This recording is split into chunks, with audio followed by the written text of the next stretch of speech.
c'est un témoin qui est long, mais je vais essayer de la mettre un peu plus bref. Voilà, c'est passé des moments vraiment difficiles où j'ai eu une opération vraiment qui m'a vraiment coûté la vie. Grâce au Seigneur, comment l'opération s'est passée, au départ, c'est passé tellement mal, mais Dieu est miséricorde. Il a quand même une société des chirurgiens. Au départ, ils étaient au nombre de 2.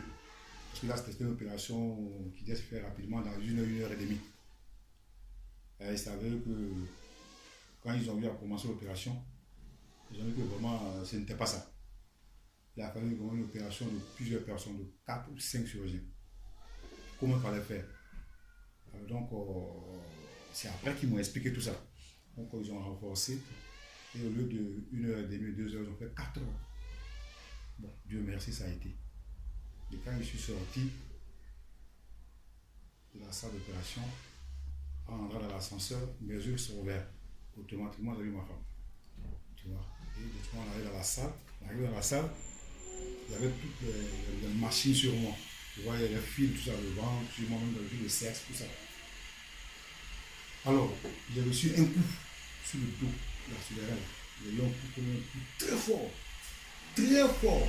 Au 4e étage, quand j'ai crié, tout le monde a entendu la voix. Tout le monde est monté pour savoir à peu près qui c'était. Qu'est-ce qui se passe? Alors ils ont vu que c'était moi, ils m'ont dit, mais qu'est-ce qui se passe? Donc ils ont posé quelques questions. Je n'ai pas voulu écouter, j'ai commencé à débrancher toutes les machines. Ouais, tout.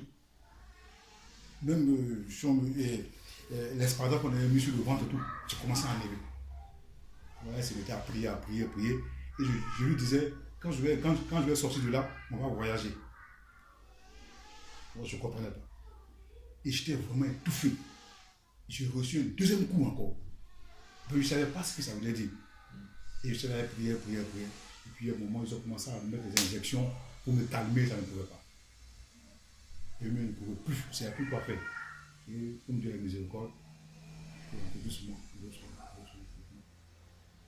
Le sommeil est arrivé. Et quand je me suis réveillé, vraiment, j'étais vraiment bien. J'étais vraiment bien. Mais, avant tout ça, avant de partir dans la salle d'opération, je me rappelle un peu, Dieu m'a fait voir un passage sur Proverbe 28:5. J'ai lu quelque chose, m'a dit que même j'ai étiqué un peu, puis j'ai mis de côté. Parce que je n'étais pas trop habitué à la parole. Franchement, c'était elle qui était habituée, mais elle me poussait, mais moi un peu, tu vois, j'étais un peu résistant. Et il y a une dame qui est rentrée avec son mari, qui était vraiment souffrant, qui pleurait. Et c'est moi qui ai dit de fortifier. Oui, madame, ça va aller, tu vois, ils sont à l'hôpital, Dieu fera quelque chose, tout. Et pourtant, les autres voisins italiens, tout ça, bon, on ne s'occupait pas. Les avions de 2h, 3h du matin, elle m'appelle, me réveille, et me dit, monsieur, mon mari est mort. Il dit, madame, tout ce que Dieu fait est bon. Après tes enfants, dis-leur, mais ce qui est arrivé. Bon, c'est là qu'il s'agit de mon opération. Bon, moi, je ne me souciais pas de moi. Pourtant, aussi, on était dans la même situation que le monsieur. Bon, Dieu merci, ça a été pour moi. Quand je suis sorti, j'ai dit à ma femme, pour moi, voilà ce qui se passe. Elle m'a dit donc qu'elle a prié, tout ça, de continuer de rager dans le Seigneur. Mais, pour te dire que quand tu es toujours dans le mauvais chemin, l'ennemi ne te laisse pas. Quand tu es dans le chemin, tu ne te laisses pas. On a un ami aussi qui était à. Voilà, bon, ils ont trouvé, mais en fait, ils nous ont pas montré, disons le plus. Enfin, je ne sais pas quoi dire, mais ce qui était franchement dans le ventre. Le problème pour laquelle on peut opérer là, c'est pas ça. Voilà, en fait, c'était sur l'intestin qu'on devait avoir opéré pour tuer l'intestin, parce que j'avais une douleur là, que les gens avaient vu. Malheureusement, ils ont encore oublié la photo. Et ils ont vu autre chose derrière les intestins, tout ça. C'est pas c'est une boule d'une chair humaine, une chair. Mais ouais, c'était vraiment chose. Mais ils disent qu'ils ne peuvent pas nous faire voir ça. Si on pouvait attendre 1 an après. Alors moi, j'ai vu que 1 an après, c'est trop, c'est pas la peine. C'est pas la peine. Parce que là, c'est sûrement le thème, c'est dégueulasse, ça ne serait pas la peine de regarder. Et donc, ma femme, bah, écoute, Dieu merci, on s'en sorti, on y va. Mais, malgré ça, bon, tout le monde me disait que tu vas t'en sortir, mais tu seras courbé. Même les médecins. On dit, écoute, tu achètes des appareils, tu mets sur ton ventre, tu pries. Je dis que moi, je crois à Dieu. je crois que je vais marcher bien, même les amis du quartier, tout ça. Mais pour te dire qu'après les 6 mois de repos qu'ils m'ont donné, c'était le 8e mois, franchement, j'ai pas eu de mal. Parce qu'avec les prières et tout, j'ai pas eu de mal. J'ai pas eu de courbature, rien. Et j'ai commencé à refaire même le sport. Manger peu. Ouais, j'allais manger peu. Alors là, c'était grave. Je mange maintenant plus. Voilà. Non, de 15 cm. 15 cm, ils ont coupé les intestins. On dit que je vais manger peu. Si je mange plus, alors j'aurai de gros problèmes. Mais j'ai vu que c'était vraiment des choses pour voir. Le Seigneur a été miséricorde. Voilà, je crois qu'il a tout replacé. Voilà, bon, ça c'est le cas le plus difficile. Il y a un autre encore, parce que moi j'étais souvent suivi, que ce soit côté familial, que ce soit aussi côté amical. Il y a un ami aussi, il y a un ami vraiment qui est arrivé à la maison, qui est arrivé à la maison, qui a emmené une boîte de lait avec du sucre. C'est quoi non? C'est ça non? Deux boîtes de lait, voilà. Alors moi, je faisais un travail de tour où je faisais 22h à 6h du matin. 6h du matin, je rentre. Et avant de rentrer comme ça, je rentre dans le salon et je contrôle un peu partout. Mais elle ne savait pas pourquoi je faisais. Moi aussi, je ne savais pas pourquoi, mais je contrôlais comme ça. Et derrière le canapé, j'ai vu le sachet jaune. Et je l'ai appelé pour dire, mais écoute, quel est le sachet fou là? Il dit, non, écoute, c'est Michel qui a amené ça, juste pour dire qu'on allait consommer les 2 boîtes de lait. Ouais, pour que son camion marche. J'ai dit, mais pourquoi ça marche son camion? À cause de ça. Maintenant, moi, j'ai pris le téléphone, je l'ai appelé. Et je lui ai dit, mais Michel, écoute, j'ai vu effectivement 2 boîtes de lait de sucre. Il me dit, écoute, bon, je te dis au téléphone, c'est pour que tu me donnes un peu ta chance. Parce que tu es chanceux. J'ai dit, mais qu'est-ce que ça veut dire tu es chanceux? Il dit, non, pour que son fourgon puisse marcher. Oui, il allait chez un marabout, tout ça. Il dit, mais non, mais quelle chance que moi je peux te donner?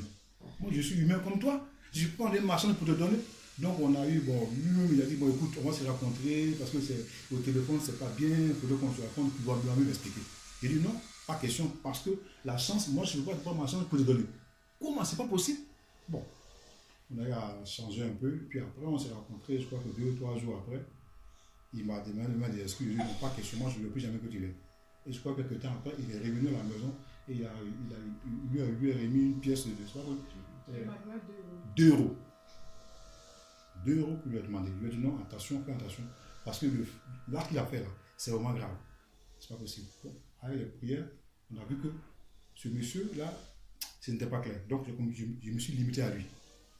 Bon, quelques temps après, il a appris que ce monsieur est devenu aujourd'hui pasteur. Tu vois, il est pasteur dans une autre ville. Bon, il est allé en Côte d'Ivoire, il a fait 2 ans études bibliques au moment où il y avait la crise là. Il est allé là-bas, il est resté. Il est venu aujourd'hui, il est dans le sud, il est pasteur. Bon, j'ai vu un peu. Ouais, et en plus, il vient de divorcer. Voilà. J'ai vu un peu son culte, mais ce n'est pas ça. Voilà. Donc, j'ai préféré laisser. Voilà. Voilà. Donc, j'ai eu vraiment pas mal de problèmes. Pas mal de problèmes. Voilà. Donc, je crois qu'on suit côté familial aussi. Je dors. Quand j'étais à Abidjan, il y a un quartier qu'on appelle le Pougon. C'est là que je résidais. Mais quand je porte une chaîne, ça se coupe. Je ne comprends pas. Et surtout dans la nuit. C'est comme si tu vois, c'est le serpent qui serpentait comme ça, doucement, doucement. Tout était glacé. Tu voyais tout ce que tu coupais. La chaîne.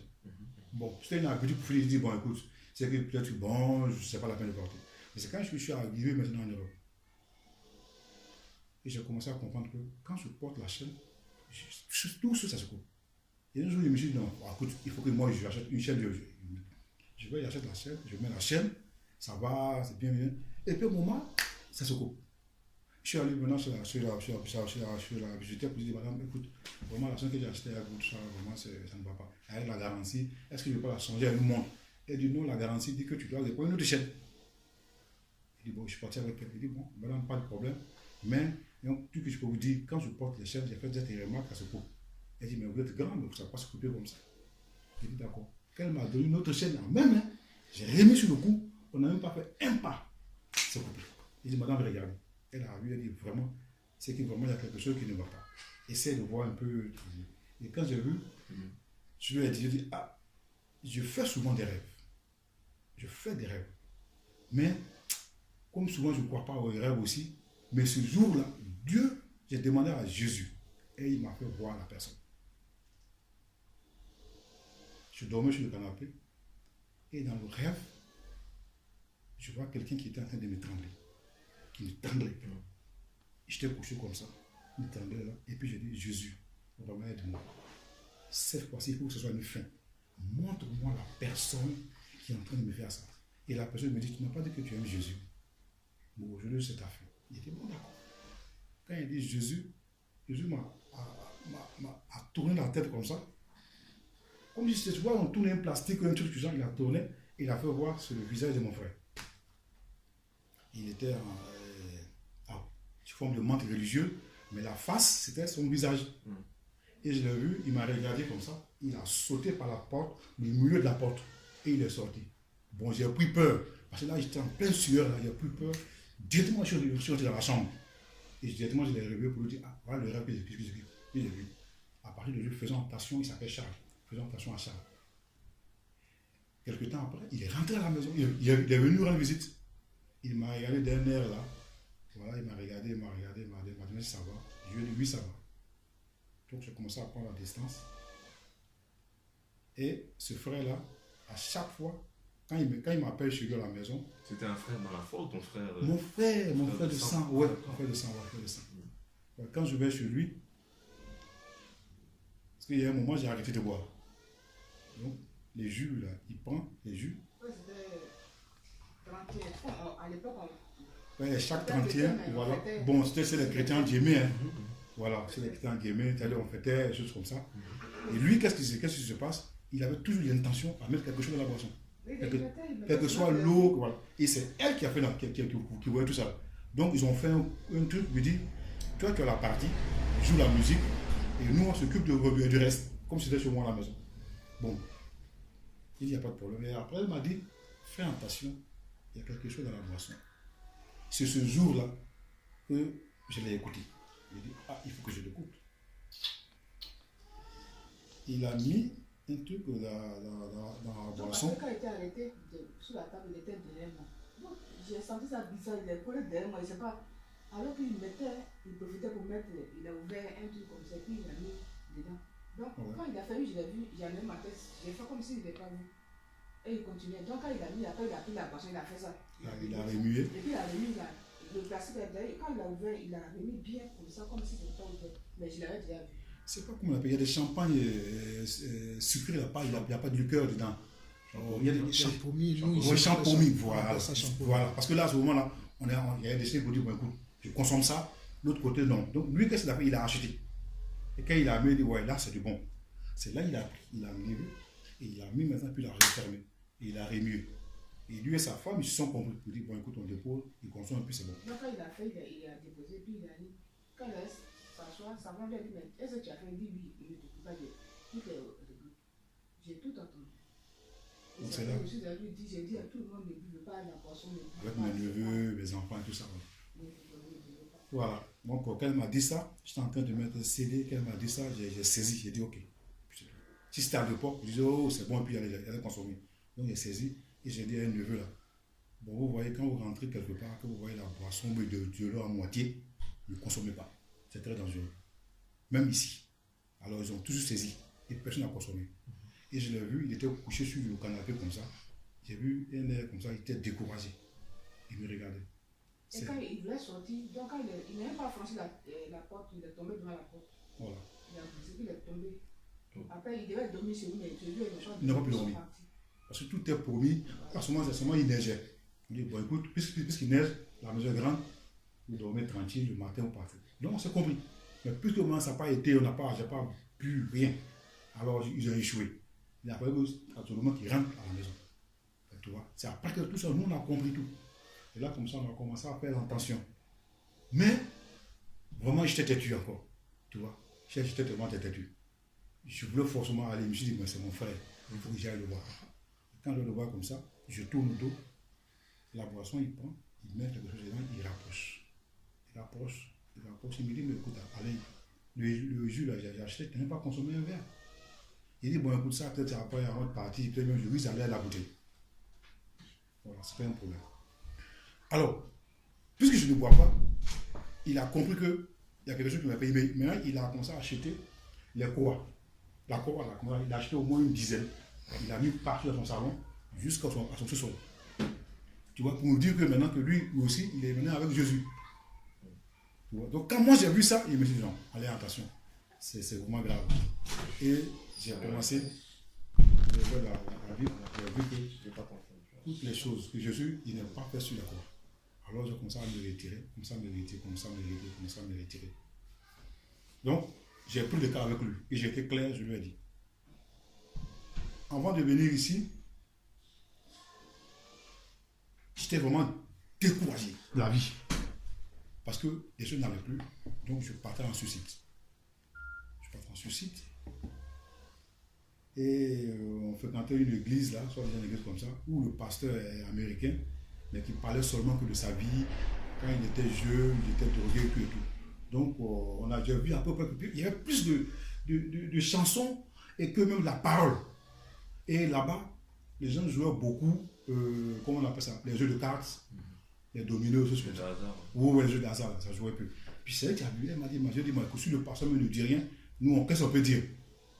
Bon, après qu'elle a copié le dossier, comme ça, on va essayer de quitter le coin, on va faire ça à la maison. Mais j'étais tellement content de retrouver tout le monde, et j'ai pris 500 €, j'ai donné au pasteur. Il dit, bon, écoute, c'est pas la peine à moi de donner, je donne ça à la secrétaire. Et le dimanche qui suivait, j'ai demandé une Bible à la secrétaire, dit, ah madame, écoute, vous voyez que j'ai donné une Bible, prochainement je peux la payer. Elle me dit, non, ça se paye au comptant. Elle dit, tu prends, tu payes la Bible. Je lui ai dit, non, écoute, à partir de ce moment-là, d'abord je regarde d'abord les 500 €, après ce moment, c'est plus la peine. Bon, ouais, quittons le coin. C'est un coin qui n'est pas bon pour nous. C'est pas bon. Parce que le pasteur là, tu le vois, il fait l'air pitié, mais il est dangereux. C'est pas la peine. Et on a pu le quitter. Et c'est là que mon frère et sa femme fréquentent maintenant l'église. Cette église-là. Et c'est ensuite que maintenant, plus que vraiment ça n'allait pas. Je ne comprenais pas. Je n'étais pas encore dans la dépression, mais la dépression commençait à venir. Même quand on sonne à la porte, je ne pouvais pas. Je me mettais à trembler tout ça. Et même le travail lequel je faisais, je suis allé moi-même. Personne ne m'a dit de me licencier. Moi-même, sans lui demander, je lui ai dit directement, je me licencie. Je ne veux plus travailler. Et je me suis licencié. 2 semaines, 3 semaines après, j'entends des bruits le matin. Je n'arrive pas à dormir. Je me lève, je crie. Je dis non, je veux travailler. Bon, je me mets à pleurer. Il me dit, ah, c'est toi-même qui as cherché. Là, j'ai compris qu'il y a quelque chose qui n'allait pas. Il faut que je me donne à fond maintenant au Seigneur. Donc, je me mets à prier. Mais je me suis dit, bon, écoute, ça va pas. Je vais maintenant chercher sur Internet des personnes lesquelles vraiment te font la parole. Faut que je cherche. Et c'est ensuite que je suis allé un dimanche. J'ai acheté une bouteille là, des toilettes là, à 5,40 €, 80. Acide très puissant.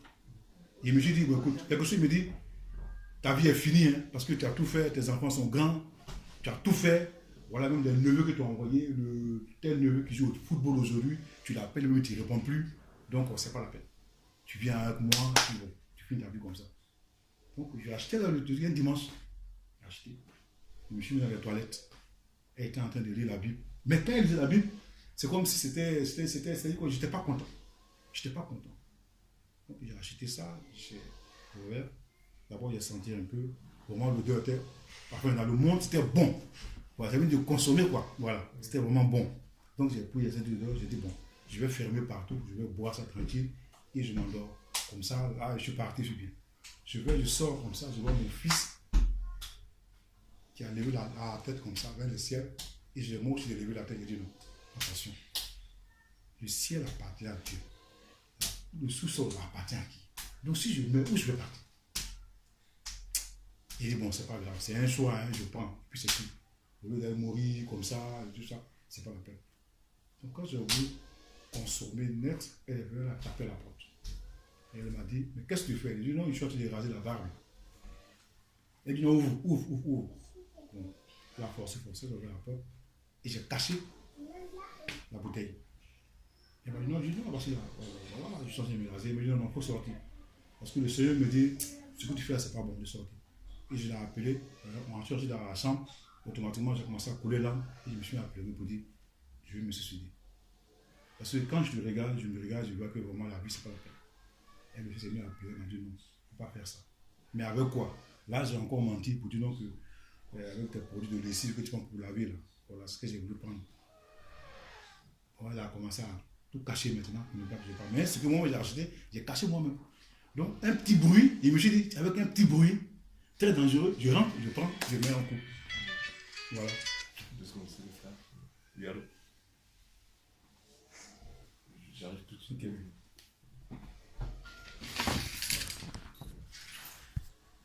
Okay. Qui a amené au pays. Voilà, donc j'ai laissé comme ça. Tous mes trucs et tout. Franchement, toutes mes photos, j'ai tout brûlé. Toutes mes photos. Parce que je ne pouvais pas voir une photo. Même au mur, tu n'as pas voir une photo chez moi. Même pas de photo de sa mère, elle est sur lui. Elle n'était pas encore morte. Elle n'était pas décédée. Mon fils, le fils que tu as vu, 20 ans, il était petit. Oui, il était comme ça. Ouais. Elle disait, elle est cative. Cative, ça veut dire qu'elle est mauvaise. Elle est mauvaise, elle n'est pas bien. Elle est cative. Et puis il pleure, il ferme les yeux et puis il pleure. Il dit, mais c'est ma maman, comment elle est cative? Non, il a enlevé la photo, il a cassé, il a déchiré, puis il a jeté ça. Là, c'est sa maman qui faisait ça aussi. Parce qu'elle aussi, je l'ai vu en plein, une fois.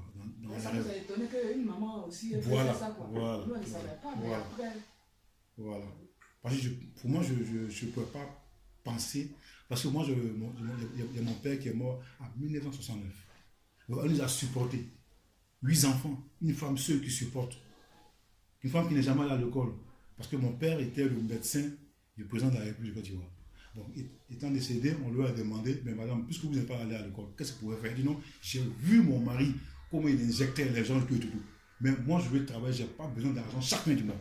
On lui a dit, bon, écoute, viens faire une formation. Comme ça, elle a fait la formation, elle savait m'injecter, elle est devenue sage-femme. Tu vois, donc elle est restée dedans. Donc, elle nous supportait avec ça. Mais je me suis dit, mais ce n'est pas possible qu'une femme comme ça, elle peut aujourd'hui rentrer dans des trucs mystiques et puis manger ses enfants. Ce n'est pas normal. C'est par la grâce. Dieu merci qu'elle a commencé de prier, et fait que moi, je suis rentré dedans aussi. Sinon, il faut dire que je suis un homme aujourd'hui mort. Parce que j'ai perdu tous les frères, nous sommes restés seulement que toi. Voilà, celui qui est mort en Italie et elle qui est en Côte d'Ivoire. C'est tout. Tu vois. Mais, c'est-à-dire que toutes les choses ont changé. Et elle a donné les façons là. Les bijoux. Mais c'est pas bijoux, hein. Oui, c'est des bijoux, mais c'est les trucs, tu vois, les images de Pharaon, le dessin, tout ça. Voilà, elle a fait elle a donné ça à l'autre. À celui qui est en Italie. Et à plusieurs des autres, ouais. Mais à moi, non. Tu vois, moi, non. Rien du tout. Rien du tout. Elle m'a rien donné. C'est quand je suis parti en Côte d'Ivoire, j'ai vu, je lui ai dit, mais comment tu es malade, tout ça. Donc, qu'est-ce que c'est pas? Ouais, mon fils, voilà. Bon, toi, tel frère qui est mort, voilà, on va dire, bon, c'est pas grave, ils sont plus avec nous, mais qu'est-ce qu'on doit faire? Mais moi, puisque tu es malade, je veux m'occuper de toi. Bonjour. Donc le frère, il était en train de nous raconter un témoignage, donc continue frère. Ok. Là où tu étais arrivé avec la bouteille. Voilà. Donc à la bouteille, quand elle m'a interpellé pour aller à la chambre et tout, on a eu à pleurer, j'ai pleuré, elle a pleuré aussi.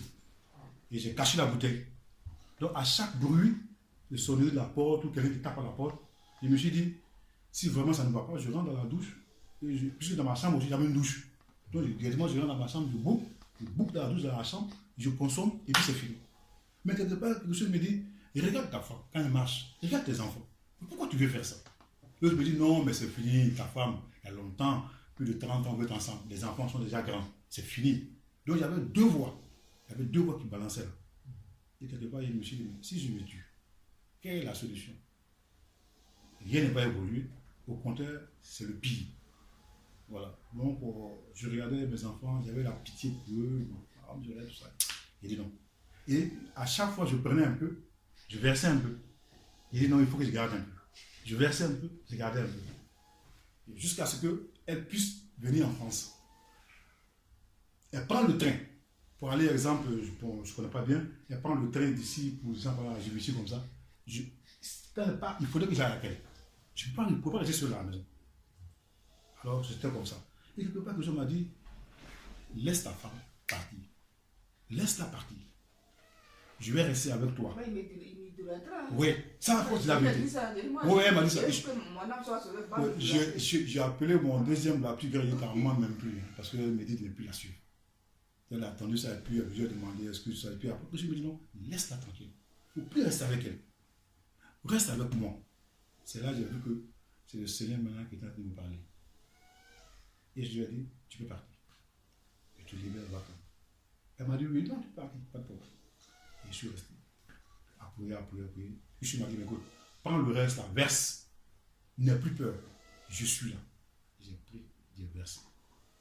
J'ai apporté, mais j'ai pris, j'ai mis dans la poubelle. Et j'étais en train de prier. Puis je m'a dit, mais écoute, au lieu que tu restes comme ça, tu lis seulement la Bible. Tu as l'internet, tu as tout. Cherche les frères, tu vas voir. Avec eux, tu vas partager. Ils sont loin de toi. Mais vous allez partager ça ensemble. J'ai commencé à regarder. Et puis j'ai vu maintenant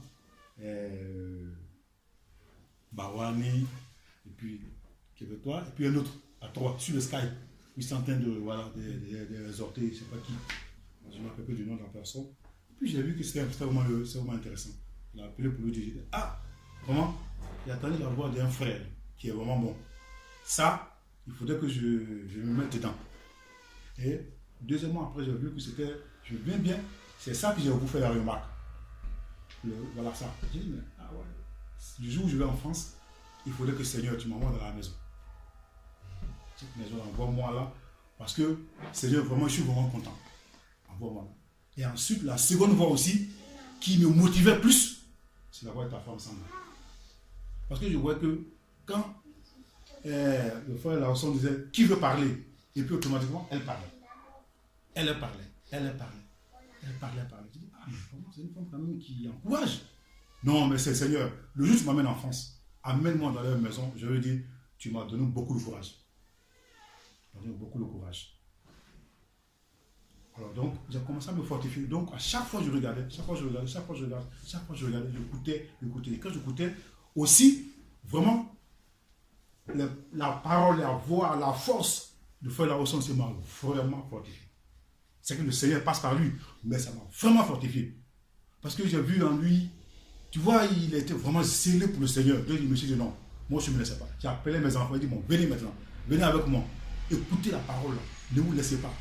Vraiment, j'étais abattu, mais j'ai vu vraiment bonne chose. Donc, il faut que je reste là. Et dire à ma femme, comme tu es en France, fais tout. Tu vas retourner. Parce que j'ai attendu. C'est ouais, je ne sais pas si c'est ça qui parlait, peut-être que lui, à l'hôpital, je travaille là, il y a, comment on s'appelle ça? Pourquoi vous ne pas soigner les malades, tout, vous habitez à côté. Autrement, il dit à ma femme, ah, je crois que Jean-Paul Larson habite à côté de l'hôpital. Donc, vas-y là-bas. Donc, elle est venue à l'hôpital de là, et puis elle a cherché, elle n'a pas pu avoir. Elle dit, bon, ce n'est pas grave, il y a un jour. Et un jour, elle m'appelle, elle me dit, fais tout, cherche le nom de Alain Guagnano. Il dit, bon, d'accord, quand je vais me réveiller sur Internet, je vais bien l'écrire, chercher, et je vais voir. Mais dommage qu'on ne trouve pas leur numéro de téléphone. Parce qu'on ne peut pas les chercher comme ça, comme on fait à Abidjan. Et j'allume le portable, je vois automatiquement le numéro de téléphone de Alain Guagnano. Je lui dis, mais écoute, j'ai eu le numéro. Elle dit, comment tu as fait? Il dit, non, mais c'est Dieu qui l'a placé là. Je donne le numéro, tu l'appelles. Tu vois comment elle a appelé. Lui aussi, vraiment, c'était vraiment bien. Et il a dit, bon, puisque je suis loin, c'est lui qui parle maintenant, puisque je suis loin, il y a Jean-Paul qui est à côté de toi. Tu as Évry, Jean-Paul qui est à côté. Alors tu l'appelles, et comme ça, avec. Voilà. Elle m'a appelé, il dit, bon, écoute, appelle Jean-Paul. Et c'est comme ça que ça a été, puis bon, voilà, aujourd'hui, on s'y retrouve. Voilà.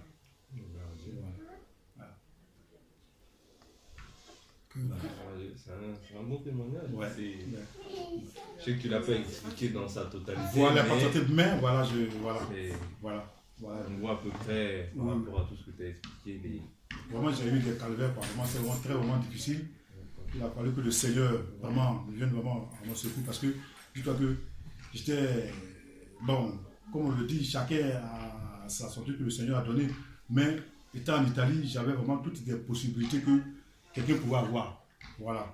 Tu me demandes ça, je viens, je te dis, bon, écoute, ton problème, je règle ça demain. Je viens, je règle. Mais à un moment, tout est facile.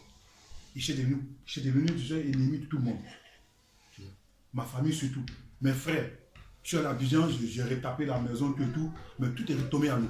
Toutes mes affaires sont vraiment tombées. Tout. Rien n'allait.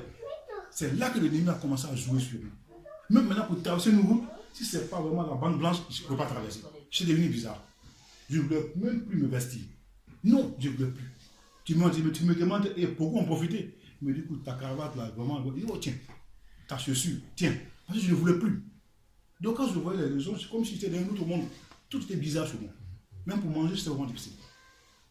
Je ne voulais même plus vivre, quoi, parce que sur moi, il n'y avait plus de sens. Tu vois? Donc avec plusieurs, disons, vidéos que vous avez fait ici avec tout le monde, non, c'est suicider. Bon, c'est que tu vois en enfer. Et puis ce qui me plaisait beaucoup, dans la parole du Seigneur, là où on n'a jamais, tu vois, il ne tourne pas. Il dit, si tu te suicides, tu vas en enfer. Hein. Dieu ne demande pas. Donc je me suis dit, c'est qu'il me dit, c'est à moi, il dit. Non, mais c'est vrai. Donc ce n'est pas la peine. Tu vois? C'est ce qu'il dit, mais c'est la vérité. Tu vois, il ne tourne pas. Dans la parole, il ne tourne pas. Il va direct. Il va direct. Je me suis dit, non, moi je préfère ces personnes comme ça. Je n'aime pas les personnes qui tournent. Qui te disent, bon, écoute, c'est en haut, c'est en bas, et puis après, il essaie de te calmer. Non. Quand c'est pas bon, c'est pas bon. Quand c'est bon, il dit c'est bon. Allez, je dis à ma femme, franchement, moi j'arrive en France, j'arrive à lui. Je suis fatigué de tourner. Je suis fatigué de tourner, je préfère rester avec lui. Si quelque chose n'est pas bon, automatiquement il me dit, ça me permet. Et moi, je dis encore pour mes enfants, si je fais un truc qui n'est pas bon, dites-moi, je suis humain comme vous. Dites-moi, comme ça au moins je vais rester, mais je veux seulement suivre la parole. Parce que si ce n'est pas Dieu, je ne serai pas là aujourd'hui. Et je leur dis aussi de suivre le Seigneur. Ils sont grands, hein? Donc, chacun maintenant choisit. Voilà un peu Patrick, Sandra, voilà un peu, voilà. Mon témoignage, je crois que voilà, prochainement, voilà. Mais je suis vraiment content, quoi. Voilà, je suis vraiment tellement content. Franchement, j'ai même dit à Jean-Paul la semaine passée, il faudrait que je vous voie. Et puis, dans mes prières, c'était ça aussi. Parce que je me suis dit, Dieu, même si Dieu m'a amené, ou même Dieu doit mourir, il faut que je le voie. Voilà. Et puis en plus, il faut qu'il fasse le baptême. Voilà. Donc Dieu m'a vraiment permis. Même venir prendre le train. J'ai les papiers et tout pour rentrer en France. Même ceux qui ne sont pas chrétiens ou quoi, ils voyagent tranquille. Hein. Mais moi, j'ai dit, Dieu, vraiment, le voyage, c'est je mets dans tes mains. Je demande pardon. Il faut que je voyage, il faut que je traverse. Quand je suis que j'étais en France, je dis, Dieu, tu m'as sauvé. Vraiment, Dieu, merci. Tu vois, vraiment, je me suis dit que si ce n'est pas Dieu aujourd'hui, c'est pas moi. C'est pas moi. Et vraiment, je me suis dit que je suis tellement content.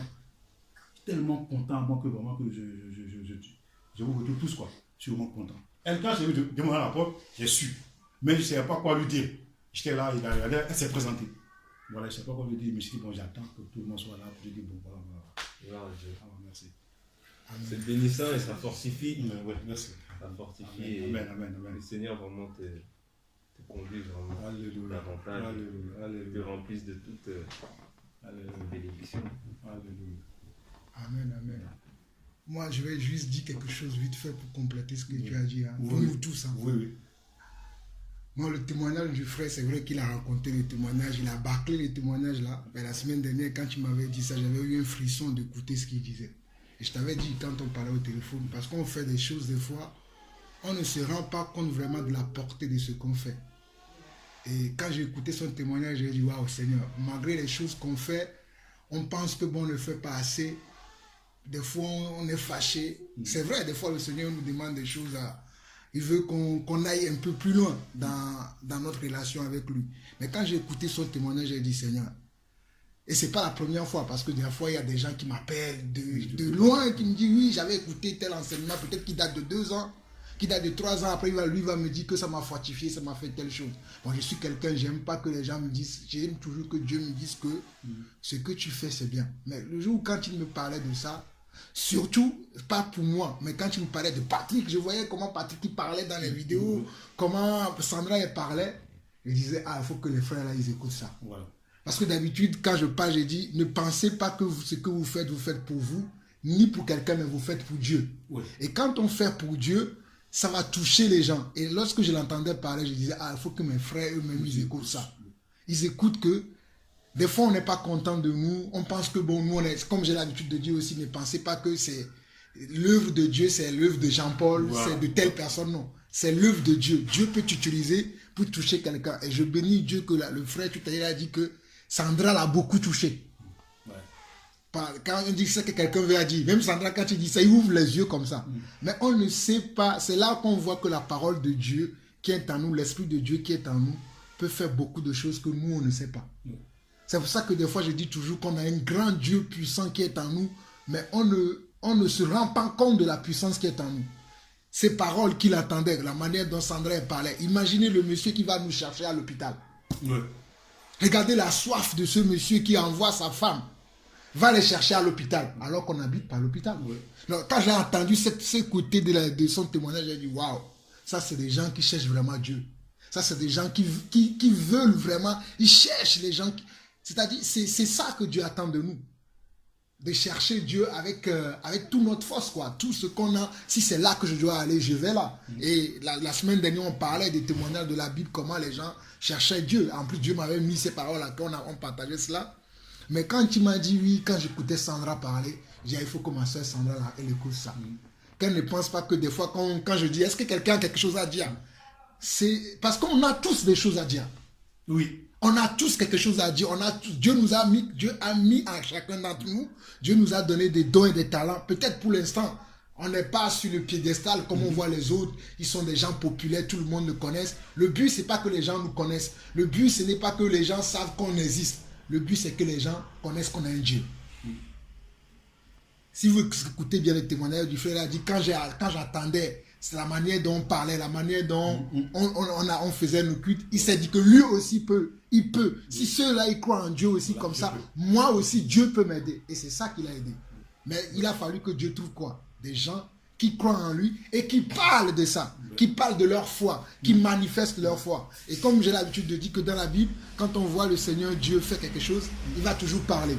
Ou bien quand il va utiliser les gens, il va envoyer les gens. Mais les gens vont toujours parler de ce Dieu-là. De ce Dieu qui a fait telle chose, telle chose, telle chose.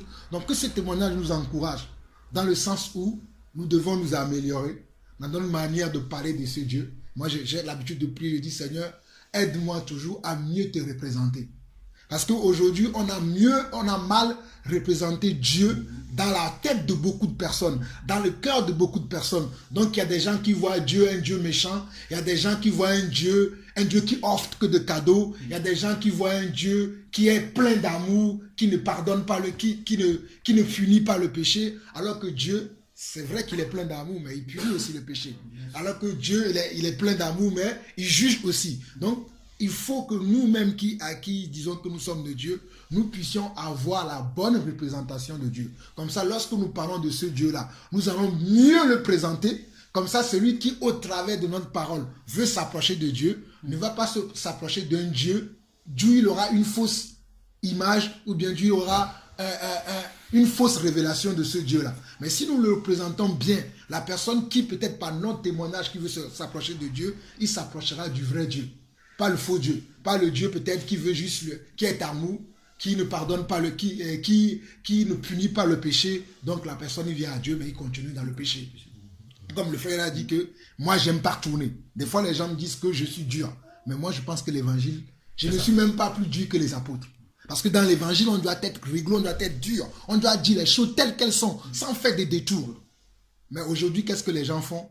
Quand ils voient les gens, puisqu'ils veulent que les gens les aiment, tout ça, ils vont voir la parole, ils vont passer outre, ils vont passer à côté de la parole. Ou bien ils vont habiller un peu la parole. Si je dis comme ça, peut-être le frère sera blessé. Donc je vais dire comme ça. Alors que Jésus, quand on prend Jean 6, Jésus parlait d'une certaine manière que les gens ont dit, cette parole est dure. Qui peut l'entendre? Mais le Seigneur a dit, à vous peut-être, mais à tous, à ceux qui ont réservé cette parole-là, l'entendront. C'est pour ça que moi, quand je prêche l'évangile, quand je parle de Dieu, je ne m'attends pas que les gens écoutent la parole pour dire que Jean-Paul, il a bien prêché. Je m'attends que les gens à qui cette parole est réservée, ceux-là qui veulent, qui cherchent le Seigneur, ceux-là qui aiment le Seigneur, quand ils vont écouter cette parole, qu'ils s'accrochent à cette parole. Comme ça, Dieu va faire une œuvre.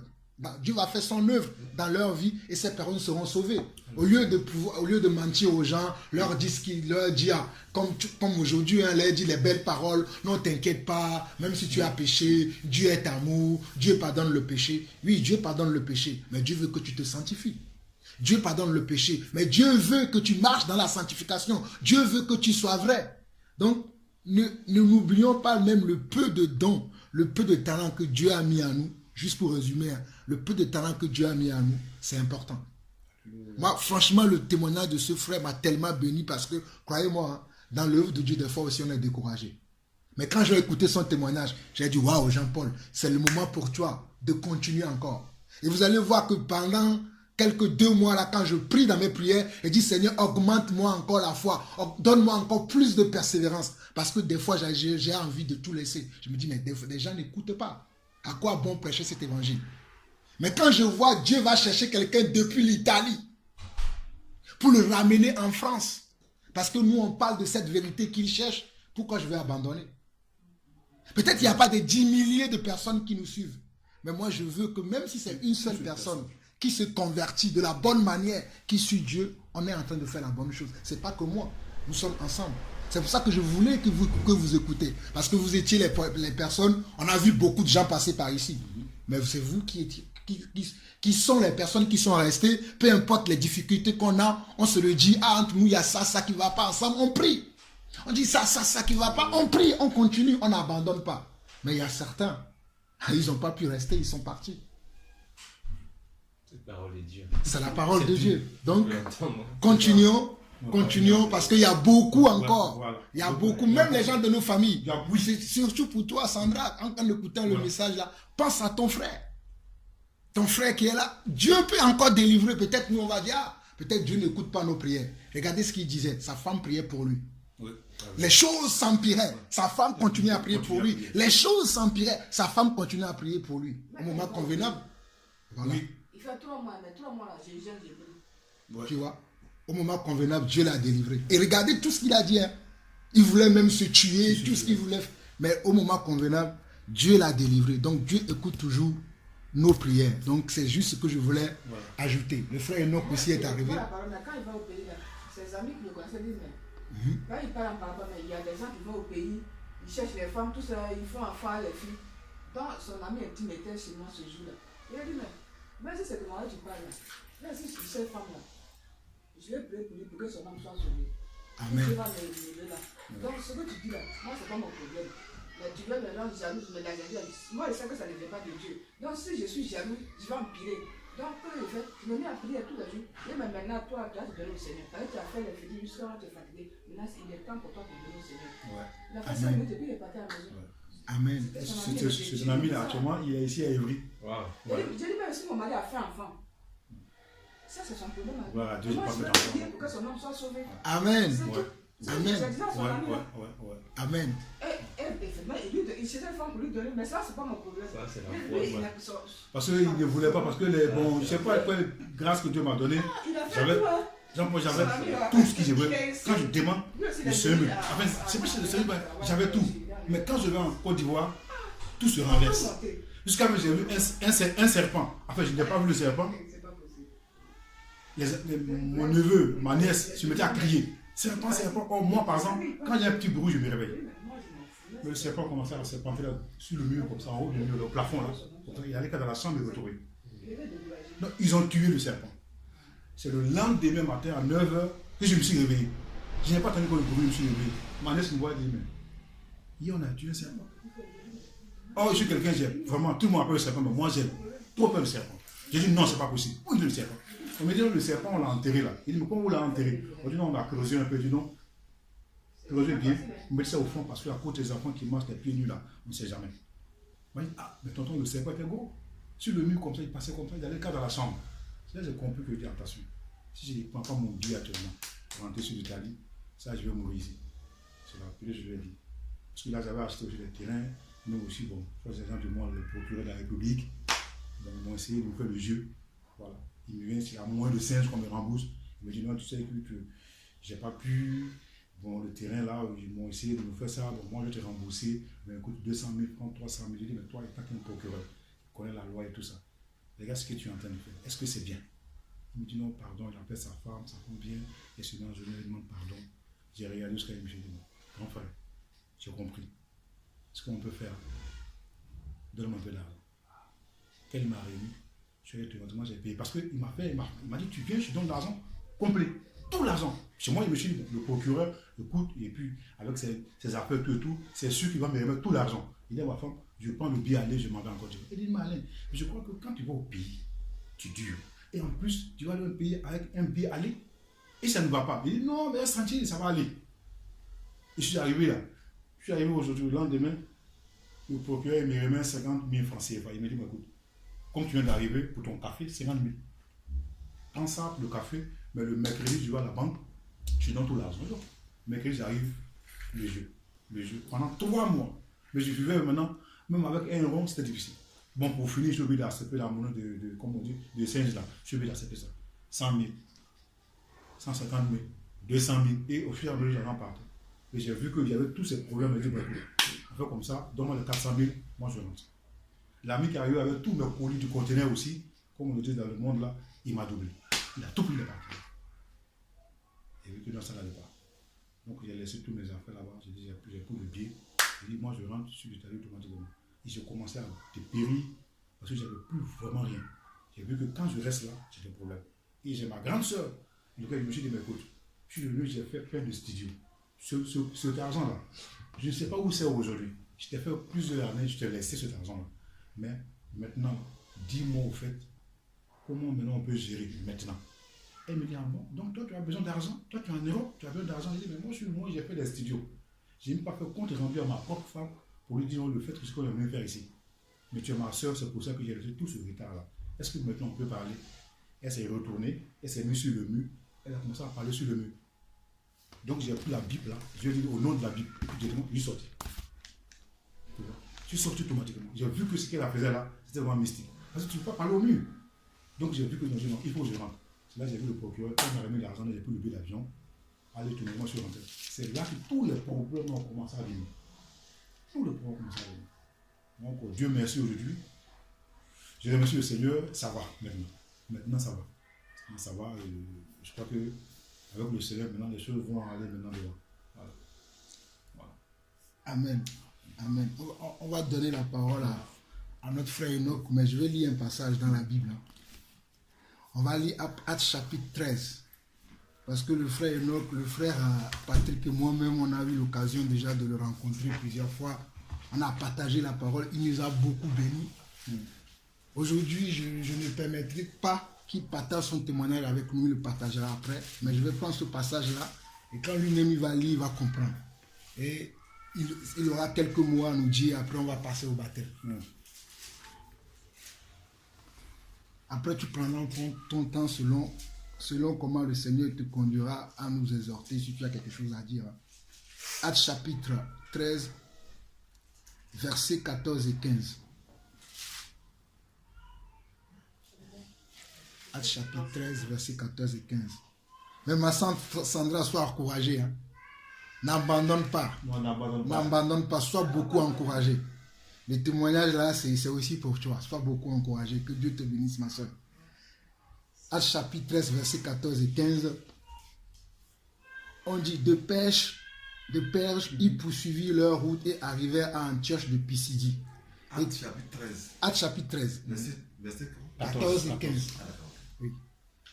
De Perge, ils poursuivirent leur route et arrivèrent à Antioche de Pisidie. Étant entrés dans la synagogue le jour du sabbat, ils s'assirent. Après la lecture de la loi et des prophètes, le chef de la synagogue leur envoya dire: Hommes frères, si vous avez quelques exhortations à adresser au peuple, parlez. Basé sur ce verset, mon frère Enoch, c'est la première fois aujourd'hui que nous recevons un frère que je crois aussi qu'il a reçu une grâce de la part du Seigneur, parce qu'on a eu à partager déjà avec toi. Donc, je ne peux pas continuer à parler. Je te laisse la parole. Si tu as quelques exhortations, selon que l'Esprit t'inspire à partager avec nous, tu as la parole. Et sachant que tes deux frères aussi sont même ivoiriens, même si on est tous du ciel, si on est tous célestes, de la terre, ils sont ivoiriens comme toi, et aujourd'hui ils vont se baptiser aussi. Si tu as quelques paroles pour les encourager, que le Seigneur te conduise. Amen. Amen. Amen. Que Jésus soit béni. Amen. Amen. Je pourrais seulement compléter, dire qu'on a un Dieu qui est merveilleux. C'est lui qui crée de vouloir le faire au moment convenable. Donc si aujourd'hui vous avez choisi de voir sur ce Dieu, vous êtes dans la bonne voie. Amen. Parce que ce Dieu, Job a dit: mes oreilles en ont entendu parler de toi, maintenant mes yeux t'ont vu. C'est-à-dire que ce n'est qu'un début. Moi, quand mon père me parlait de ce Dieu, je le prenais pour quelqu'un qui n'était pas normal. Pour référence, peut-être comme vous êtes ivoirien, si je dis de quelle région je viens, chaque région en Côte d'Ivoire a une étiquette. Comme je prends l'exemple du c'est un voisin togolais, quand on dit Togo, on dit c'est Vaudou. Quand on dit ça, donc on a chaque étiquette dans notre pays. C'est-à-dire, moi, je viens du sud, je suis à Bidji, à Djoukou. C'est-à-dire que tu sais de quoi, étant dans le monde, tu sais de quoi il s'agit déjà. Ça veut dire que nous, on est référencés comme des sorciers. Les puissants, parce qu'ils font des incantations, ils pèsent le ventre, ils font sortir des intestins, et puis après un coup d'œuf, ils font partir les intestins, tout ça, tout le monde. Chaque année, il y a cette rituel comme référence. Et à cela, mon père, quand j'étais jeune, moi je partais voir, tout le monde partait voir. Mon père me défendait de ne pas aller voir. Il nous défendait, il dit non, ça ne sert à rien d'aller voir. Pourquoi tout le monde fait la même chose que lui? C'est quoi ces problèmes? Mais je n'avais pas compris que l'Éternel avait un Dieu qui était au-dessus de toutes ces choses. Parce qu'il était avec lui, ce Dieu qui était avec lui était si puissant que c'est celui qui était dehors. Et moi, juste, j'ai pris, je pense que c'était le matin, pour vous dire que si vous avez, je ne sais pas d'où vous venez, je ne sais pas ce que vous avez fait de votre vie, je ne sais pas comment est-ce que vous êtes arrivé là, mais si vous êtes sincère de ce Dieu-là qui vous a appelé, et par le canal de son esprit qui a inspiré ses frères et sœurs pour vous attirer. Parce que moi, j'ai rendu témoignage à un frère la dernière fois qu'il était venu. Dans mon songe, j'ai fait 3 songes et le pasteur dont j'ai vu, c'est comme ça que Dieu m'a mis auprès de lui. Dieu, tout ce dont vous voyez comme la sœur Sandra, tout ça, c'est un panneau. C'est-à-dire nous sommes des panneaux. C'est-à-dire quand tu arrives là, tu conduis, tu tournes à gauche. Tu tournes à gauche. Il dit là, c'est Évry, tu tournes Évry. C'est-à-dire que ce n'est pas le panneau qui doit se rejeter pour dire ah, je vais vous montrer où se trouve Évry. C'est celui donc qui a créé le panneau. Ça veut dire que celui donc qui a mis cette idée pour pouvoir faire ce panneau, c'est lui que la gloire doit le revenir. Donc nous rendons toujours gloire au Seigneur Jésus-Christ. Nous ne sommes que des panneaux sur lesquels Dieu permet de pouvoir indiquer les gens qu'il faut venir à lui, parce qu'il dit je suis le chemin, la vérité et la vie. Nul ne peut aller au Père que par moi. Il n'y a pas autre alternative. Non. Je suis content que j'arrive là, une fois me dire, il y a un frère ivoirien qui est... Nous sommes tous frères en Christ, mais effectivement que, comme sur cette terre, le monde a été départagé, comme c'est dit historiquement, donc nous parlons le langage terrestre, donc je peux dire que peut-être nous venons du même pays, mais sinon nous sommes tous frères en Christ. Et c'est Dieu qui a voulu que ce soit ainsi, afin que nous nous rencontrions un jour pour glorifier son nom, parce que de part et d'autre, les gens nous viendront et témoigneront d'un seul Dieu. Ça veut dire que soit ton ethnie, parce que la Bible dit que quand est-ce les jours là, quand est-ce le Saint-Esprit était descendu en Jérusalem, il y avait toutes les langues qui étaient en Jérusalem. De sorte que quand est-ce il parlait en langue, les gens y arrivaient à comprendre dans les langues maternelles. Amen. Alléluia. Amen.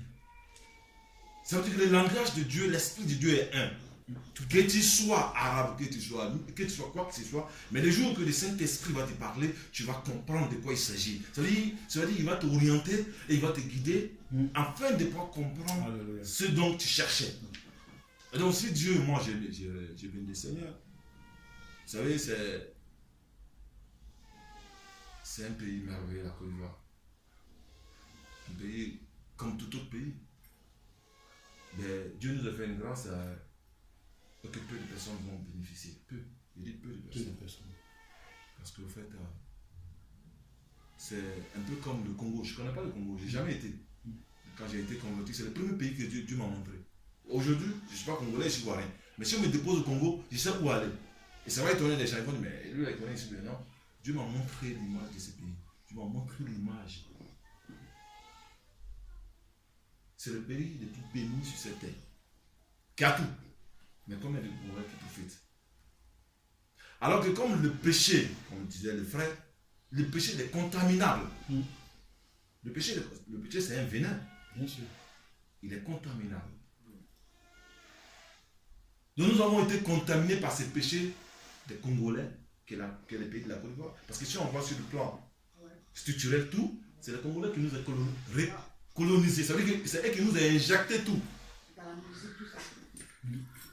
Amen. C'est Dieu qui m'a montré toutes ces choses-là. Je suis ivoirien. J'ai grandi en Côte d'Ivoire avant de venir ici. Il y avait la guerre en Côte d'Ivoire. J'ai été même au palais de la présidentielle. Avant, tout le monde disait la guerre allait finir. Dieu me disait, va leur dire que la guerre n'a même pas commencé. Et quand je disais ça, même dans l'assemblée, on dit que la vie n'est pas normale. Il y en a qui aiment trop jouer les spirituels. Or, c'est dans les spirituels que les choses de Dieu se révèlent. Amen. Et donc, tout le monde voyait dans le même sens. Et moi, je voyais des moutons qui partaient à l'abattoir. Ouais. Chacun passait de son tour. Oh, c'était vraiment malheureux. Et vous savez, je vais vous dire une chose, frère. Que le Seigneur vous fortifie. Ouais. Parce que Dieu est en train d'élever. Vous savez, quand il y avait les bombes qui tombaient en Côte d'Ivoire, c'était le 11 mars, le 11 avril 2011. Pendant ce temps, avant cela, je jeûnais, j'ai pris un moment de jeûne et prière. J'étais à Châtenay-Malabry. J'étais même sur un site de sécurité où je travaillais. Et puis les bombes tombaient. J'étais tout seul. Et puis je suis allé, j'ai réfléchi, j'ai commencé à pleurer. Mais Dieu, tu ne peux pas être si méchant jusqu'à ce point. Parce que je vois que mes frères et sœurs prient là-bas, mais tu laisses, quand tu as dit tu es l'Éternel des armées, et tu laisses ces Babyloniens venir assiéger mon pays, détruire toutes ces choses-là, mettre les bombes sur les enfants des gens. Mais c'est pas possible, Dieu. Et quand est-ce qu'ils ont attrapé le président Mabo, tellement j'étais en colère, je suis rentré dans la chambre et dit Seigneur, tu as dit toute autorité a été établie par toi. Moi, je reconnais ton autorité, je reconnais les autres que tu as établies. Puisque vous êtes dans le monde, mais vous n'êtes pas du monde. Je ne me suis pas fait appeler ton serviteur, c'est toi qui m'as appelé à être ton serviteur. Sinon, moi, Enoch, quand je suis né, dans ma tête, c'est faire les affaires, voyager un peu, faire ma vie. C'est toi qui m'as appelé ton serviteur.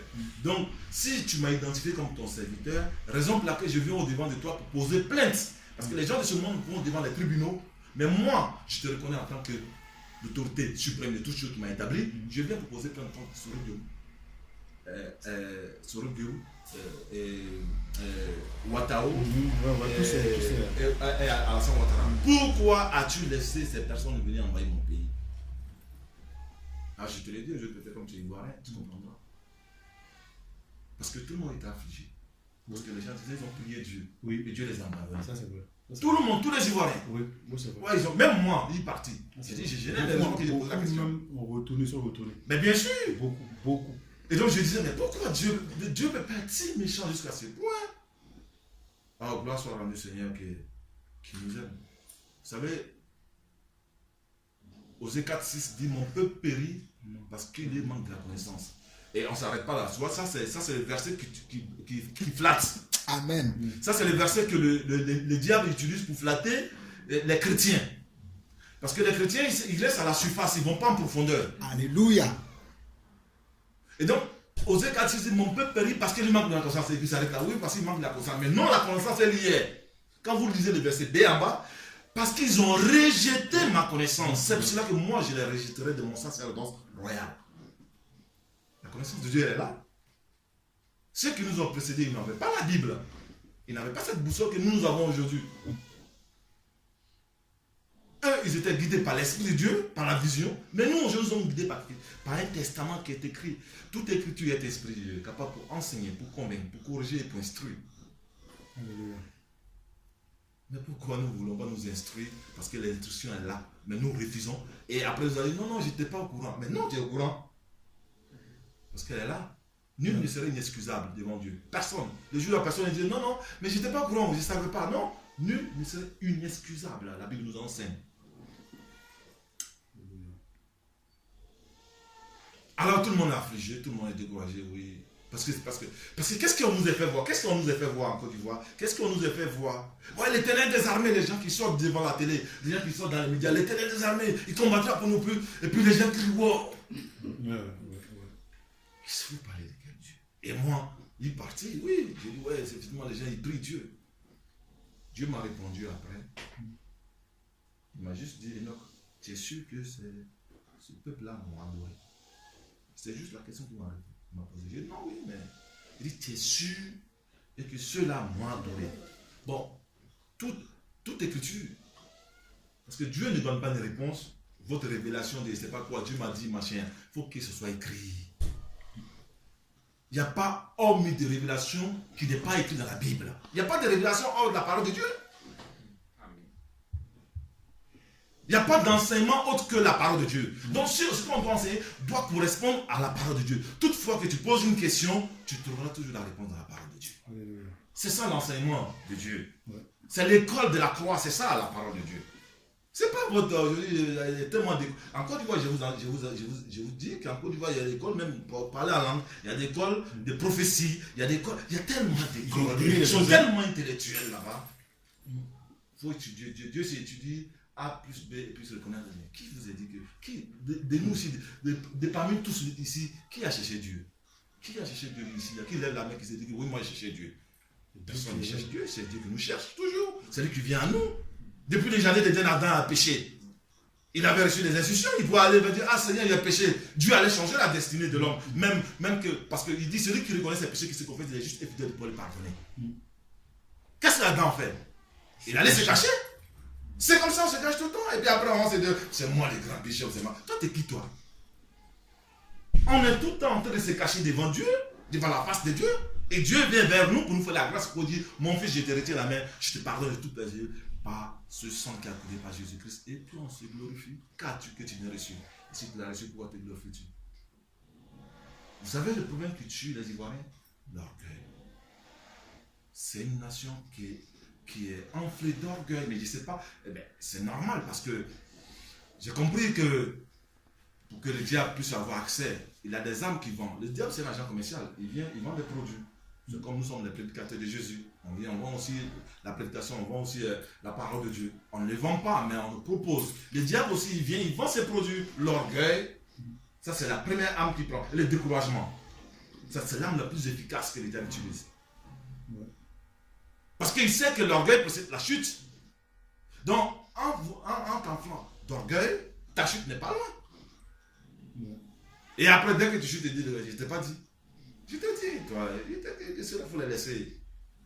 Il est toujours là en train d'accuser l'homme. Et comme ignorant que l'homme soit, ne connaît pas son identité, parce que je dis une chose, aujourd'hui, vous allez passer de chrétien à disciple. Amen. Amen.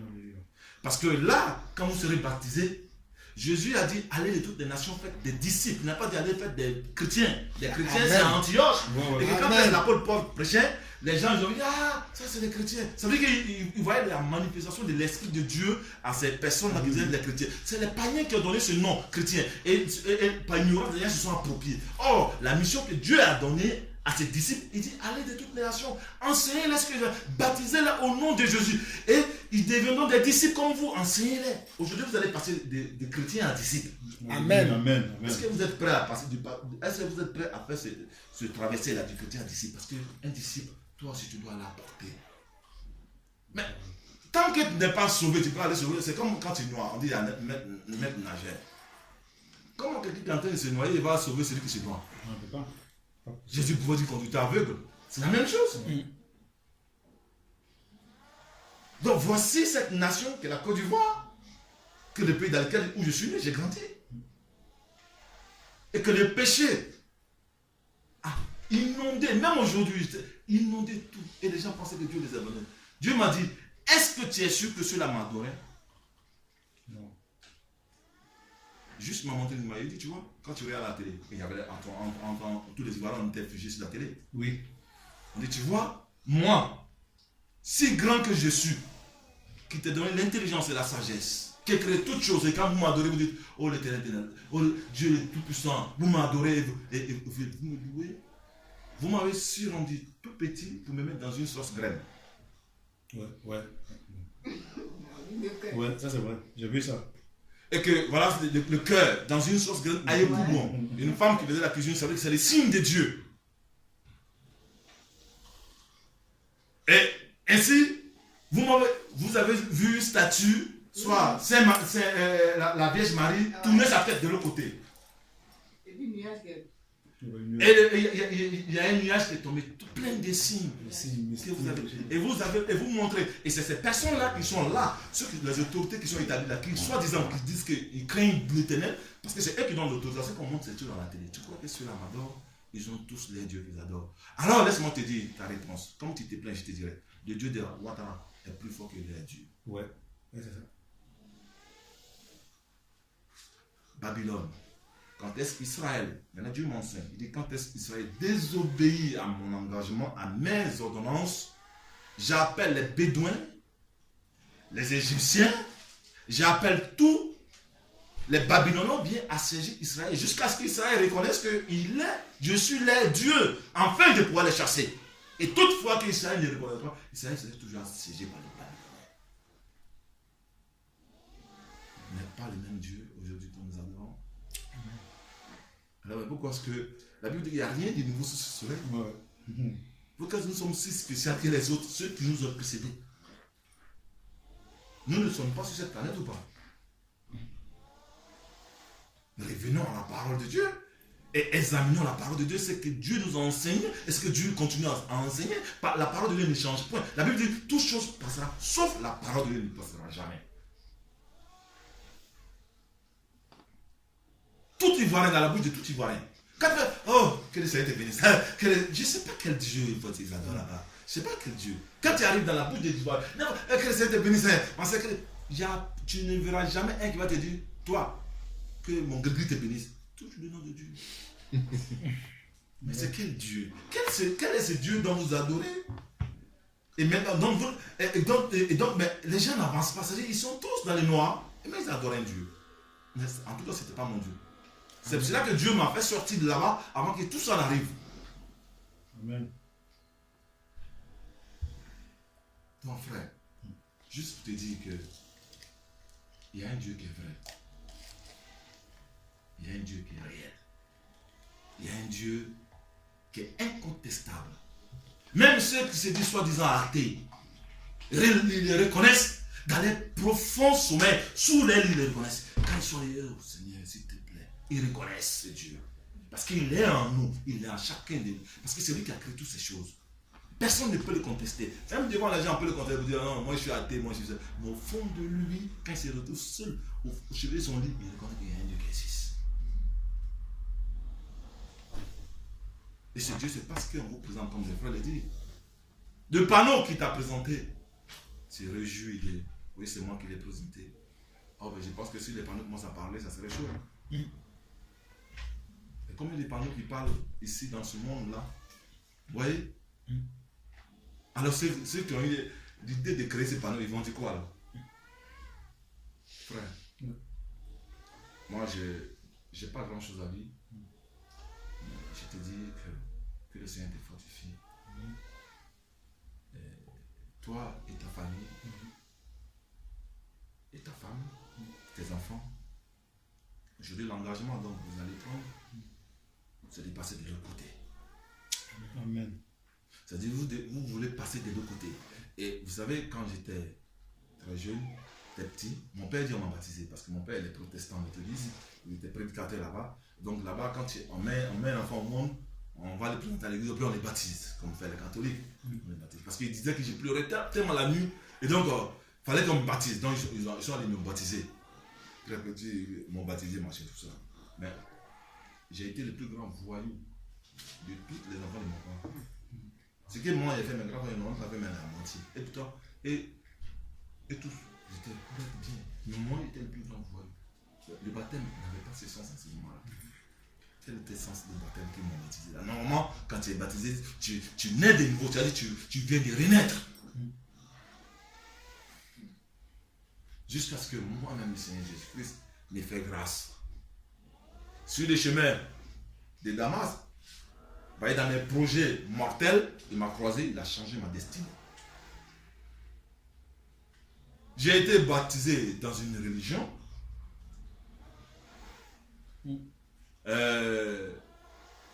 Dans cette religion qui est méthodiste protestant. Et j'ai été rebaptisé dans une autre religion, qui est, vous savez bien, Pasteur Kodio, qui est à la source, je ne sais pas si vous connaissez bien. Kodio, oui. Oui, j'ai été baptisé dans cette religion encore. Et j'ai été rebaptisé par 2 Américains. Je ne connais ni d'Adam, ni d'Ève, peut-être ça, je ne vous ai jamais dit. Mais vous savez, c'est Dieu que... Je vous parle d'un Dieu. C'est-à-dire, quand est-ce... La Bible dit, ils l'ont vaincu à cause de la parole de leur témoignage et le sang de l'agneau. Amen. Qu'est-ce que la Bible nous enseigne? La Bible dit que quand est-ce le Saint-Esprit était descendu sur les apôtres.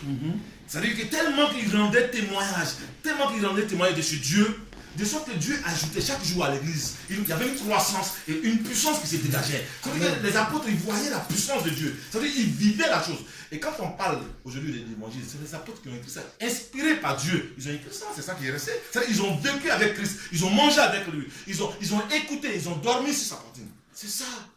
Qu'est-ce qu'on nous raconte d'autre aujourd'hui? Il faut vivre la chose. Moi, j'ai vécu Dieu, pas moi. Elle m'a fait la grâce de vivre ces choses, afin de pouvoir mieux en témoigner. Parce que quand j'ai été converti dans les religions, parce que c'est dans la religion, Dieu a vu que la religion éloigne l'homme de lui. C'est pour ça que lui-même il est venu. La religion est une concession établie des hommes qui essaient d'aller vers Dieu. Depuis qu'Adam a péché, mais le christianisme, c'est Dieu qui vient vers nous et qui nous tient par sa main, sa parole, pour marcher avec nous. C'est pour ça que Jésus-Christ est venu à mourir sur la croix pour nous.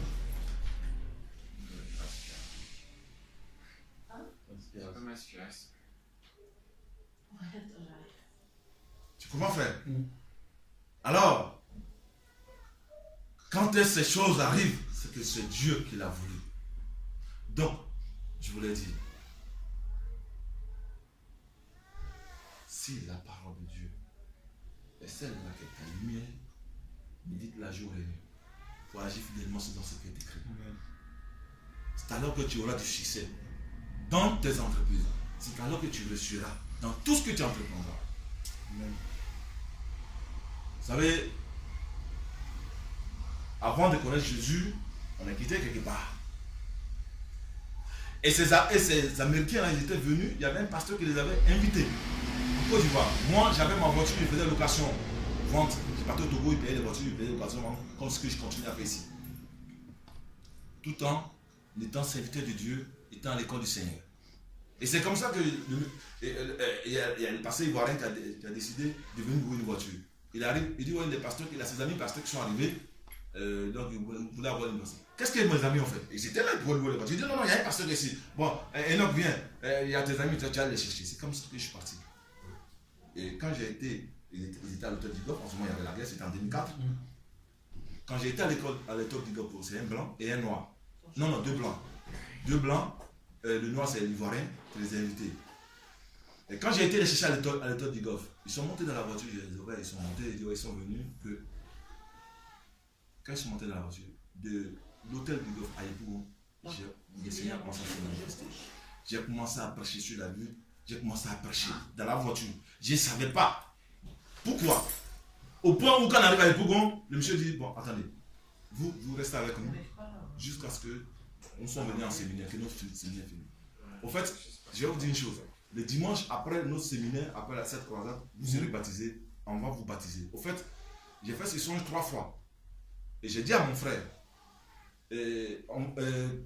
son père était missionnaire en Côte d'Ivoire, avant qu'il n'ait pas, ça fait longtemps, mais il a fait un songe. Dieu dit, va en Côte d'Ivoire et tu vas baptiser un de mes serviteurs. Va les baptiser.